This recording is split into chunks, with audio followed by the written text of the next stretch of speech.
This is CNBC.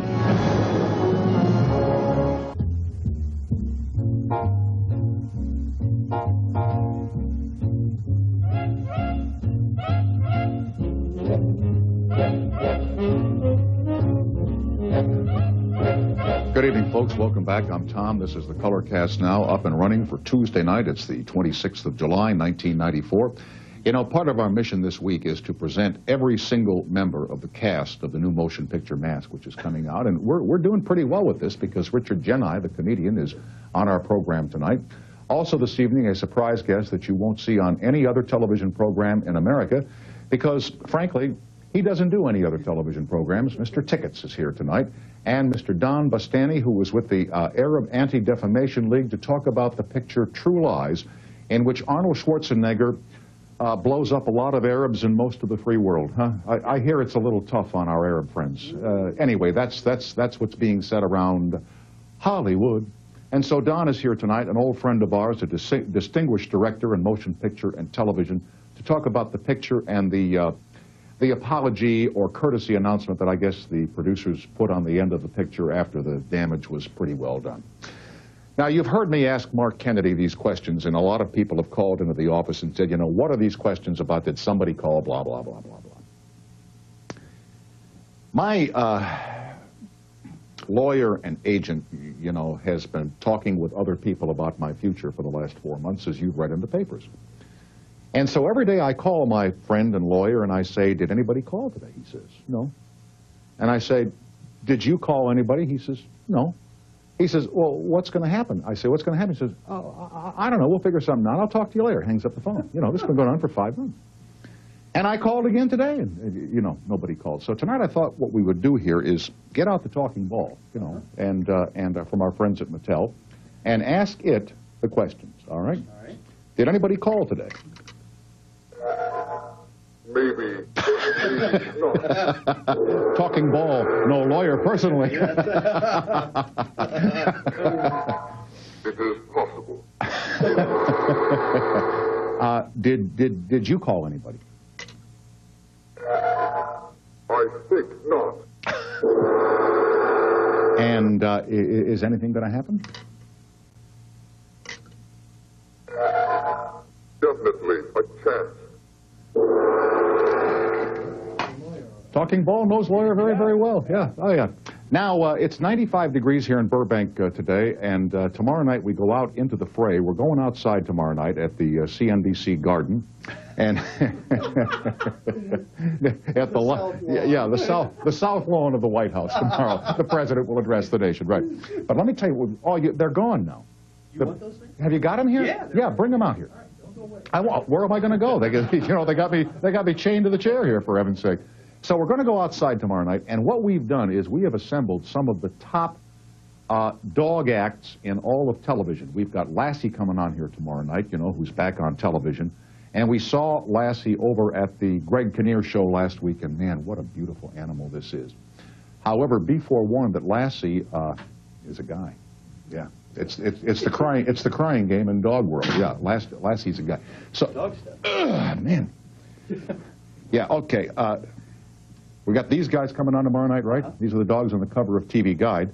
And if I weren't on TV right now, I'd have my glasses on and I could read who these dogs are, but I have no idea. Who are these dogs? One of them is Eddie from Frasier. Oh, okay. And Eddie and Murray is the other. Murray, the dog named Murray. Yeah, okay. Well, that'll be good. Yeah. What's the ad on the back of there? No, forget it. And then, from Entertainment Weekly, our friends over there who write nice things. This would be the dog from Frasier, right? Correct. Oh, what a sweetheart. Yeah. Look at that. You know, I wonder how many shots they had to take to get that down just right, you know? But he'll be on tomorrow night. And also tomorrow night we have, no ad there, okay. And we also have, this is great, the Lassie Dog Training System. I kid you not. You take this home. Inside here, I hope it doesn't all spill out, but I'm on television, so it will. Yeah, you get the video cassettes there and the Lassie book and $100 or $1 off of some kind of dog food. Again, if I weren't on TV, I'd have my glasses on, and but it's not important. Yeah. I think there is. There's a little plastic bag. Yeah. So this will all be on the air tomorrow night, and will we have the phones out there? Yes, sir. Oh, great. So your dogs can call in and talk to Lassie. It'll be great. We'll have a lot of fun out there tomorrow. Now, last thing, and then on to the color cast. I told the story last night of this fellow, Tony Pizer, the comedy writer, who did the joke about Dan Quayle running for president and saying we have to, put the space program back together and we're going to land a man on the sun by the year 2000. On K-Earth 101, radio station here in Los Angeles, the day after that story was in the paper, Robert W. Morgan, the very popular morning personality, said, they questioned Dan Quayle about this whole project, and they said, you really can't do that, Mr. Quayle, because it'll be so hot, the guy will burn up. And Dan Quayle says, no, he says, we've got that all figured out. We're only going to fly at night. It's Color Teeny time. We'll be right back after you watch these pictures fly through the air. Thanks for watching, everybody.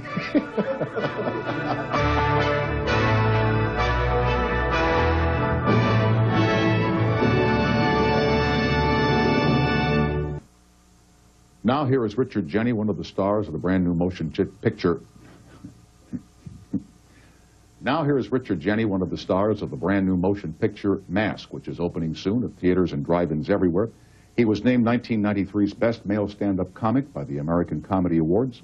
He will continue to captivate audiences nationwide this summer, co-starring as Charlie, best friend to Jim Carrey, an ordinary guy who is transformed into an indestructible, wisecracking superhero by a mysterious ancient mask. Set for wide release July 29th, the action comedy is already touted as a blockbuster. By the way, this year, Mr. Jeni received the Best Stand-Up Comedy Special Cable Ace Award for his HBO comedy hour, Richard Jeni, Platypus Man. That is true. That is all true. That is all true. Well done. As I said, it's our goal here to have every cast member and member of the production crew of Mask on before the picture opens, and you're the latest in our continuing effort to get that done. Well, we welcome you to the show. Glad to be here. I've seen the trailers on this. It looks like a terrific picture. I've seen parts of your work and, of course, Jim Carrey's work. And we had Cameron Diaz, the young blonde woman, the model. Absolutely, who's, yeah. How was it working with her? Because it was her first movie also. And I guess this is your first movie as well. Well, as I continue to ask the longest question, that's, I'm going for Guinness tonight, Richard. What can I tell you? Yeah, this is, it's kind of my first movie. I had a small part in the Zapruder film. I was the guy. But not many people know me about from now. No. I just want to clear up the record, Tom. I've had fasten your seatbelts, I've folks. been in other movies. It's going to be a long, bumpy ride. Yeah.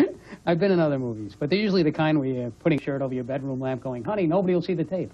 So, it was my first experience with an actual film major release thing with Jim Carrey, which was where cool. They took the cap off the lens and said, roll it. And they said, roll it. Yeah, and Jim Carrey was the co-star of me. That's the way I look at it. I got you. Jim, yeah. You're my co-star. Yeah. What did I say to you? I said, you're the co-star along with Jim Carrey.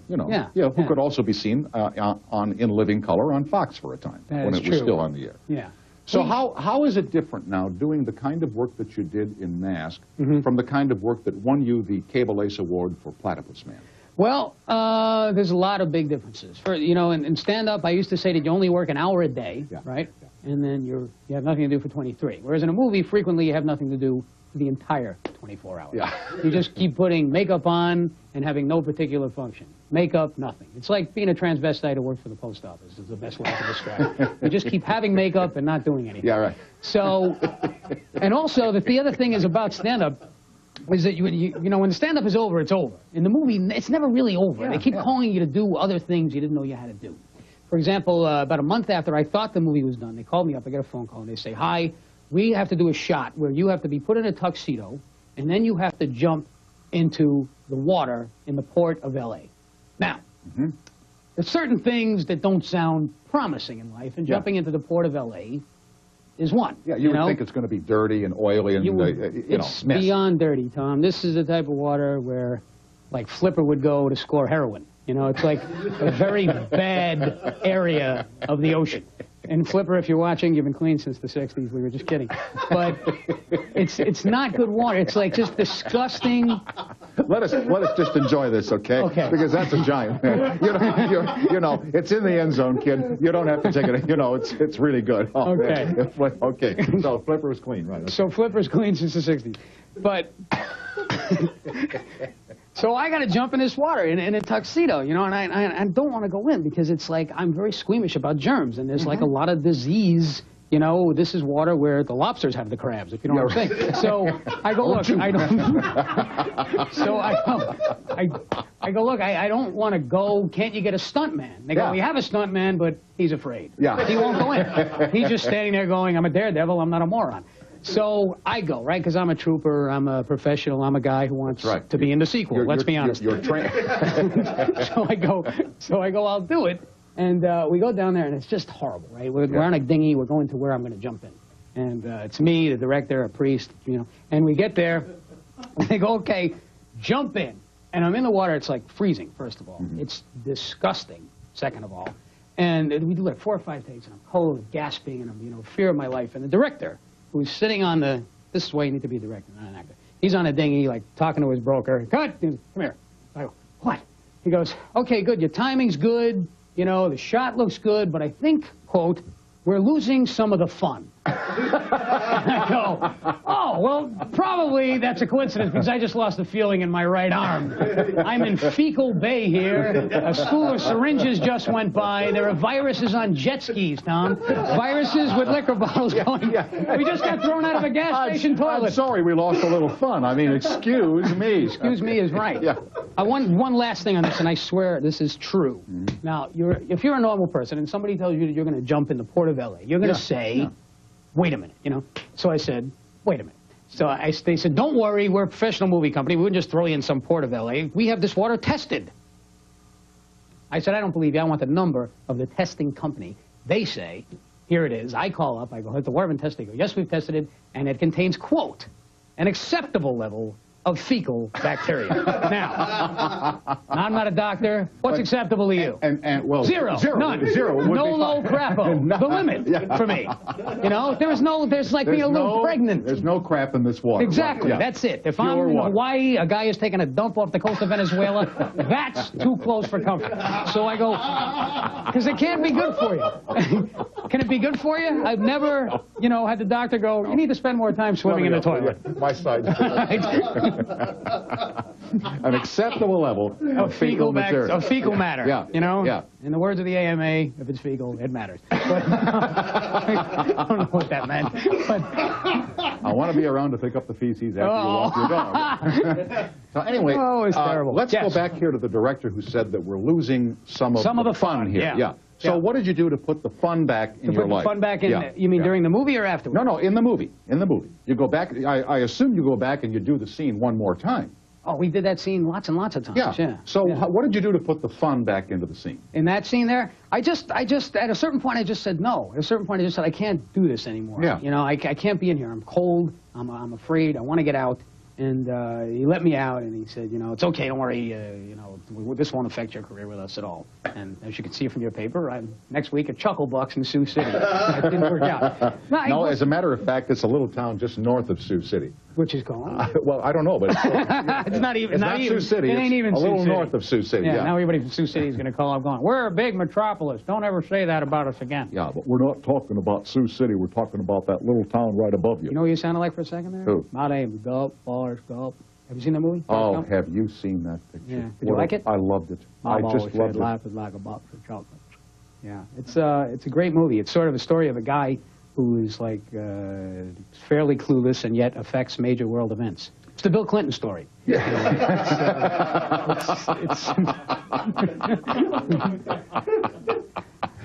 Anyway. Oh, wait a minute. Forrest Gump went to Vietnam. Sorry. Richard Jeni will be at Chucklebucks just north of Chucklebucks in Sioux City.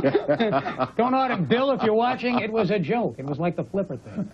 Don't audit me. We will be right back with Mr. Jeni and your phone calls on the toll-free exchange after these messages.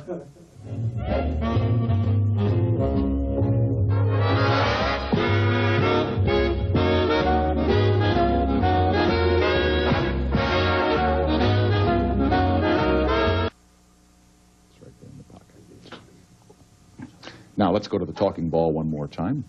Will Mr. Tickets be a giant hit on tonight's program?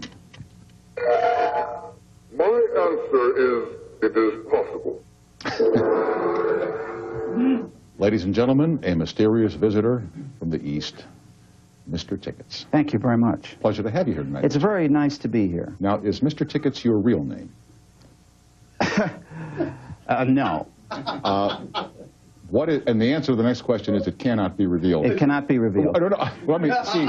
First, I ask the question, I see. and then you say I apologize. cannot be revealed. I apologize, yes. Okay, so let's do it. Is Mr. Tickets your real name? No, it is not. Okay, what is your real name? I cannot be revealed. Cannot be revealed. Okay. Simply for security reasons. I understand. hope you understand. Now, some years ago, Yes. Mr. Tickets, you Yes. Yes. you began collecting tickets to television That's programs. correct. Yeah, how did this begin? I was a very young person. They were free. They were many different colors. And it seemed like an interesting hobby at the time. Right, and when you were, of course, were a little boy, they couldn't call you Mr. Tickets because you weren't Young old enough. tickets. I Young was tickets, young right. tickets. That's right. Young tickets. Young tickets, right. Yes. Yeah, okay. And so, how would you acquire these tickets? You would simply go out. I'm still right over here. I'm sorry. I'm sorry. I was just checking out. You have a very small studio. This is true. You would go to the various studios, which were all located within a very Excuse me, small excuse area. me. Yes. Mr. Tickets requires silence. I'm trying to concentrate. Thank you. No food and beverage served while Mr. Tickets is on stage. You would simply go to the various radio and television studios in Hollywood, and you'd walk up and you'd say, 2 tickets, please, to the Roger Ailes show, or whatever it happened to be. Yeah. And they would give me the 2, and instead of using the tickets, I would put them in my collection. Uh-huh. Now, would you ever go to television Yes, programs? if I wanted to go to a radio or television program, I would get 3 tickets. Right, right. 1 for myself and 2 for the collection. Right, so you would go to the show alone.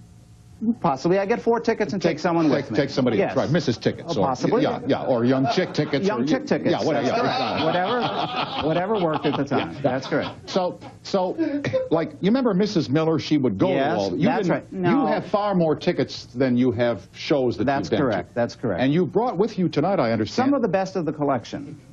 Don't even get to finish a sentence with Mr. Tickets. It's kind of like- I don't get to talk about these tickets very often. I can understand that, and you're demonstrating why. Thank you very much. So, can we begin with some selected tickets? This is the oldest ticket in the collection. The oldest ticket. The oldest ticket in the collection. It is from New Year's Eve, 1934. That ticket is, oh, there it is. It is a ticket from San Francisco. It is from the Carefree Carnival, sponsored by Crazy Water Crystals. And San Francisco, that is the oldest ticket in the collection. That'd be Monday, December 31st, 1941? No, 1934. 1934. Wow. Older than both of us. This is true. Now down Not here, by much. down here is the newest ticket in the collection. It happens to be for Friday evening. It's a ticket for a new program called All American Girl with Margaret Cho. Right. Now what's interesting here, if you'll see, it says presents the new ABC hit comedy. The hit comedy. Well, considering it's not on yet, and they haven't even taped the first show, I think that's quite a statement. Yes, it is. So Quite a statement. we'll Yeah. see. Yeah. You know, when I went on late night, you know what they called it? When we had the audiences come in for the Tomorrow Show? They called it the New Late Night Experience. That's a very excellent title. Yeah, it was. It was. Yeah, yeah. Not necessarily a good experience, No. but an experience, yeah. Let's move along here. Yeah, I hope so. These are some great shows from the golden age of radio, including Senator Fishface and Professor Figsbottle from 1938. Okay. Moving down to Olga Baklanova's Continental Review. Oh, I remember it well. And again, a very popular radio show, Earaches, of 1938. That was with Harry Cohn. That's it. That's correct. Yeah. And finally, we have Pick and Pad and Pipe Smoking, which I know that Yeah, you remember. yeah. Okay. Now we have, you know, in the early days, there was no videotape. There was no audio tape. That's right. If you were doing a show that was on for the West Coast, you couldn't record it and play it again, so you had to do it again a second time. In this case, we have a show from 1938, the Royal Crown Review, and if you look right over here, you can see that it was done at 12:25 in the morning so that it could get to the West Coast at 9:30 Saturday night. At night.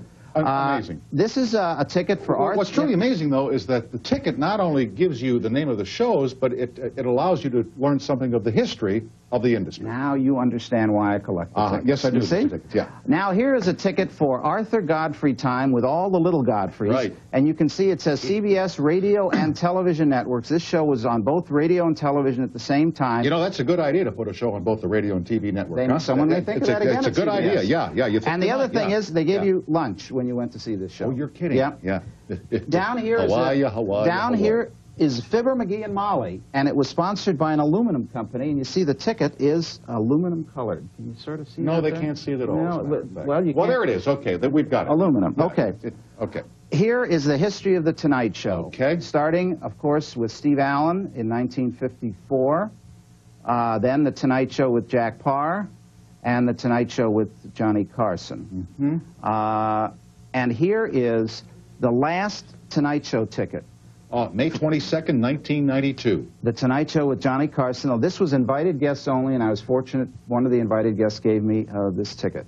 And right below it was the first Jay Leno show, which was 3 days later. May 25th. Premiere week. Live. Live show. Okay. Exactly correct. That's right. Here are some other shows that Johnny did through the years. From 1953, Platter Panel with Johnny Carson. 1954, Johnny Carson's Cellar. Right, that'd be over at KNXT, wasn't it? No, this was radio. Oh, radio, okay. And at Television City, he did a show called Earn Your Vacation. Which he did in later years. Johnny That's but right. Now here, if you notice, the CBS radio network, Radio Studio C. That's correct. Now, those studios are probably all gone now. Well, they serve different purposes now. Radio Studio C is still there, but it's where they have the tape machines at the CBS. Studio B, which was an old radio studio where Jack Benny was, is where they do the news from now. So Mr. Tickets studies the industry beyond. Well, we have to keep up. We have to keep up. True, we have to keep up. Are you called like to colleges and universities? Never. No. Here is a show called Leave It to Dave. Yep. A comedy talk show with David Letterman, 1978, starring Robin Williams and Martin Mull.